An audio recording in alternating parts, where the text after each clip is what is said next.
السلام عليكم ورحمة الله وبركاته. ازيكم عاملين ايه؟ معاكم زهرة.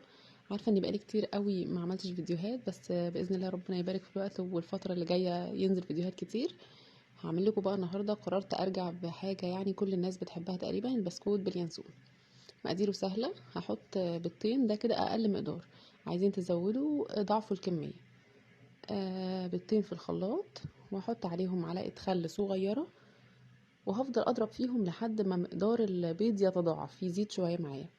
بعدين هحط رشة ملح واضربهم تاني، واحط معاهم نص كوباية سكر او كوباية الا ربع حسب ما بتحبوا السكر قد ايه، وارجع اضربهم مرة كمان.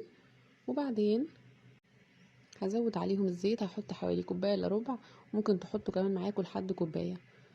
هزود برضو الكلام ده كله على الخلاط، وهضربهم تاني كلهم مع بعض. وهحط بقى ينسون والكركم. اليانسون بقى حلاوته في الوصفة دي ان احنا لما بنضربه في الخلاط مبيبقاش زي بتاع الفرن اللي بره اللي هو يطلع في بقنا وكده، لا خلاص بيبقى مضروب فإلى حد ما مطحون، فبيكون لذيذ يعني، ما بيبقاش ما بيضايقش خالص. وهحط الكركم هو اللي بيديني اللون الاصفر بتاع البسكوت باليانسون اللي احنا عارفينه كلنا. هحط المقدار معلقتين ينسون ومعلقتين كركم صغيرين الاتنين. بس انا كده دلوقتي خلصت كل الحاجات اللي ممكن تتعمل في الخلاط. هبدأ بقى احط المواد الجافة. هحط كوباية ونص دقيق. لو بعمل المقدار الكبير هحط 3 كوبايات دقيق، وعليهم حوالي تقريبا معلقتين صغيرين او معلقة ونص بيكنج باودر. لو هحط برضو المقدار كله هحط الباكو بحاله. هقلبهم بقى مع بعض عشان اتأكد بس ان البيكنج باودر اتوزع كويس على الدقيق. وهصب عليهم بقى الخليط. لو هتلاحظوا ان الخليط بتاع البسكوت باليانسون تقيل، يعني اتقل من الكيكة بكتير.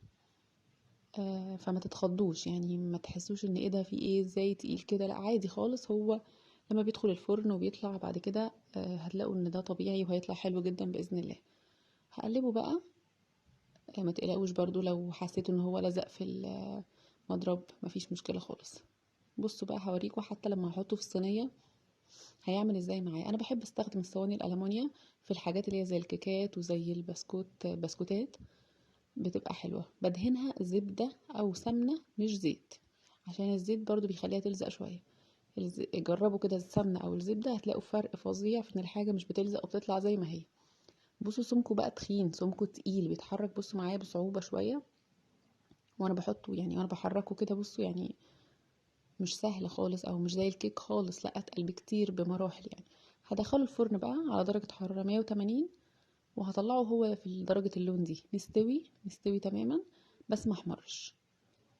هقطعه بقى شرايح شرايح. هجيب بس صاجة رفيعة زي دي كده، او صينية حتى عادية، وهبدأ اقطع بقى بالشكل ده.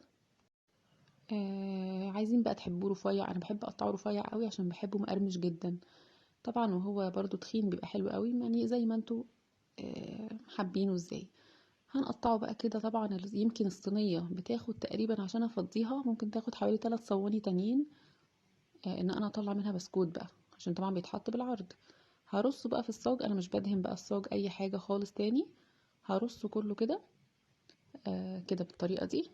زي ما قلت لكم بيعمل كمية كبيرة جدا. المقدار اللي احنا عملناه ده بيعمل في الوزن حوالي نص كيلو بسكوت باليانسون. لو هتضاعفوا الكمية هيعمل حوالي كيلو او كيلو شوية.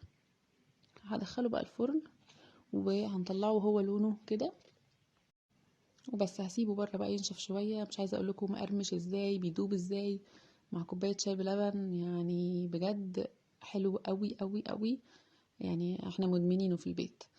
جربوه وقولي اكتبوا لي رايكم. السلام عليكم ورحمه الله وبركاته.